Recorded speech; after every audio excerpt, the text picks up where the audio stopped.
to me. Stories preceded by "this really happened."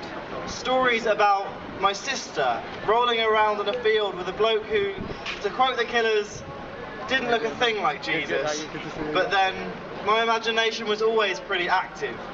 Or about my brother, whose report card was coming home the next day, his head ducked under a pillow so he wouldn't hear the bombs of, "It's your fault he's late so often, you know."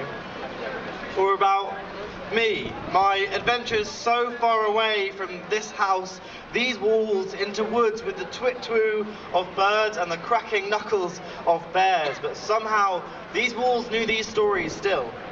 They fed them back to me in my sleep. Every so often, they'd get close to telling me something true about the birds and the bees, the birds and the bears, about my neighbour's fake knees, about my parents' armchairs, about my uncle filing for divorce, and my parents would pull me away for school, for dinner, for different things, never twice the same. We'd move house shortly afterwards. To this day, I've lived in 13 houses. As the removal truck bounced, all my belongings in back, my dad would say the same thing. "Not long now, Rocky." Rocky was a nickname only he gave me. My mum, she called me Firework. My sister called me nothing, and my brother called me names. But my dad would call me Rocky. He tells me this was not quite as Balboa as it was bulbous, based on clumsiness rather than clout, and my mum doesn't laugh, but she says it's true. True.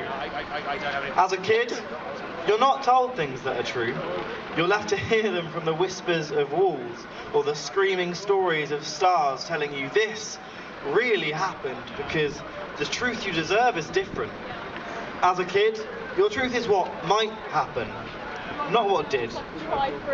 You see, you deserve what didn't happen as much as what did. You see, this story, this really didn't happen. These walls never whispered, and I've never been a firework.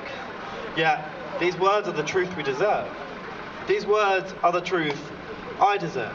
You see, this really didn't happen, did it? Does that matter?